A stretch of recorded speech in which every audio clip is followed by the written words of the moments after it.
What's up everybody, my name is Kevin, you're watching Kev Car Geek. Follow me on IG, Kev Car Geek, Facebook, Kev Car Geek Kevo. Welcome! Now, before you guys start calling me the Mazda guy, what you're looking at right now is a 2015 Peugeot 208. So this Peugeot 208 replaced Peugeot 207 back in 2012, but this is a 2015 model. So Peugeot 208 is a super mini hatchback. I have seen many people compare this car to smaller cars like Vitz, Mazda Demio and Honda Fit. I'm not saying that they're not good cars, but they're not super mini hatchbacks. This is a super mini hatchback. Its big cousins are the Ford Fiesta, Mini Cooper, what else? VW Polo. You get what I'm saying? Personally, I'm a car enthusiast. I think that is very obvious. And I love hatchbacks. In fact, one of my favorite hatchbacks is the VW GTI. Although I've never had a chance to drive it, I know I'll own it one day. But this is something similar to VW GTI. Probably VW GTI has a bigger engine, bigger space, but yeah, they are more or less distant cars. So I'm going to jump right into the exterior of this car, and if you look at it, it has such a sporty contour. You can see how the headlights come to align with the front grille, sort of to give it a sharp look, and that really improves the aerodynamics. The front grille to this Peugeot is very sporty and very compact. You can see the aerodynamics are quite attended to well. This bumper down here, it's shaped in a way that it increases the downforce, so that when you're cruising at high speeds, it makes the car more stable. There is a particular shape that starts from this point and ends all the way to the rear spoiler. You can see how streamlined this body is, and it comes all the way back here to the tail light, and also on this rear spoiler. The rear spoiler is very well shaped for downforce. Not quite sure if you can see the details on this rear spoiler. There is a particular space right here that goes all the way to the hood of the car. So the first thing that you notice when you hop into this car is that this car is very sporty. In fact, the steering wheel is quite small and has this flat end here, which just encourages you to keep your hands on the wheel. Disregard this because this is aftermarket, but when you buy this car, what you get is something similar to this, or just that it's quite smaller. Now, this steering wheel is not the best steering wheel ever. I like it, but I feel like they would have done a better job. Probably increase its circumference a little bit and reduce its thickness, because it's quite thick. Yeah, but it serves the purpose, and it's quite a comfortable steering wheel to hold. So yeah, I like it, but it's not the best.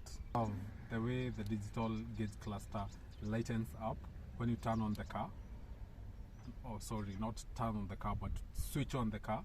It lightens up with these red colors, sort of to remind you that, hey, you're driving a dangerous super mini car. Be careful. Alright, so this being a super mini hatchback, the seats are bucket seats and they're very comfortable. If you look at how it's designed, they swallow you up quite well and you feel quite comfortable. And this also improves the ride quality, because most probably you're driving this car very fast, so you need to feel quite safe while you're doing the same. So this is a huge plus.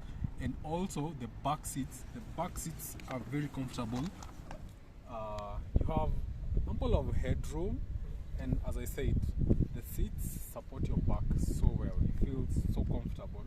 You can't even tell that you're in a small car, because you don't expect this sort of comfort in a small car. I probably have gone in, but I'll just go in partially because I can't go in. But if this was not here, I'd definitely fold my legs in here, and I'm quite short feet, so you have a lot of room in here, and then it's deep, which is good for you. So yeah, I know you guys are wondering what I'm doing on this passenger side, but this is where you pop the hood from. I don't know what happened. It's like they forgot to pop the hood, and then they were like, oh, let's just put it here. I don't like this. I mean, you can just be driving down the road and someone decides to just pop the hood, or you're carrying a small baby and he decides, oh, what is this? The hood is open. Alright, let's forget about the hood and where you pop it from. Let's talk about the engine, which is the most favorite part of this car. I mean, I can't believe this is a 1.2 liter engine, just by the way it looks, by the way it sounds. So what you have right here is a 1.2 liter engine, which is naturally aspirated. I know you guys are probably thinking, oh, 1.2 liter, that's such a small engine. I know. I also thought the same way until I took this car on a road drive and I couldn't believe it's a 1.2 liter. So you have a naturally aspirated engine producing 80 brake horsepower and 83 pound-feet of torque. Now, this car has a big brother, and the big brother is called Peugeot 208 GTI. So the difference with this and the big brother is that the GTI has a bigger engine, which is 1.6 liters, and it comes with a turbo.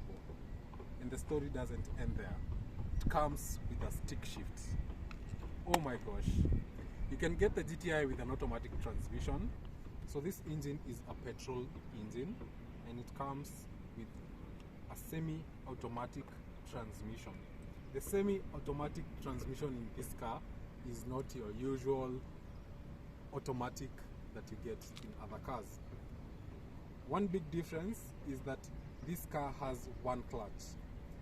What that means is that while it's changing its gears, you literally feel the car stopping the accelerator by itself, engaging the clutch, engaging the gear, and then back to acceleration. I know, it's crazy, because that is the process you follow while driving a stick shift, but this car is not a stick shift. Maybe I should just show you what I'm talking about, right? Now this car is quite fun to drive, and its transmission is particularly what makes it very fun to drive, because it's very engaging. You can feel the clutch bite, you can feel the gear change, you can feel the acceleration. Although now what this does is that it creates a lag. Probably I'd do it faster in a complete manual car than this car is doing it. Now the handling of this car is quite good. The steering was designed to be engaging. It was designed for you to hold it with both of your hands, so that when you are shifting gears, you can have complete control of the car and you can enjoy some speed.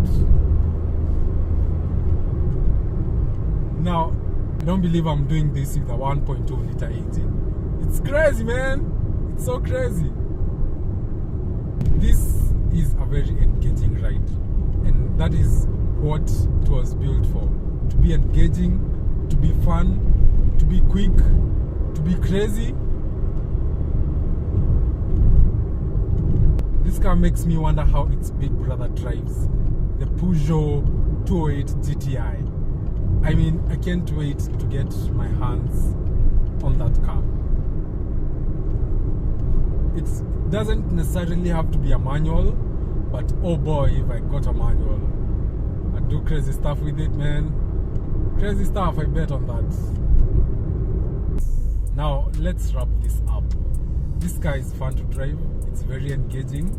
Peugeot have not had the best record when it comes to reliability, but over the years, they have done quite a lot to live up to their name. This is proof that Peugeot are doing something crazy, something fun, something interesting, something unique, and that is just what tickles me, you know.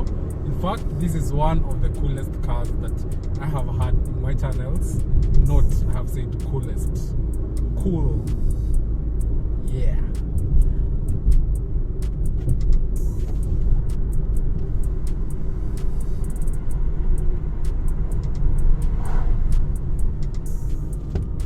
Otherwise, guys, let's wrap this up. It's been fun hanging out with you guys. Please subscribe, like my channel, comment down below, and if you have a cool car that you'd want me to review on my channel, please comment down below. I'll reach out to you. Otherwise, it's been real. Deuces.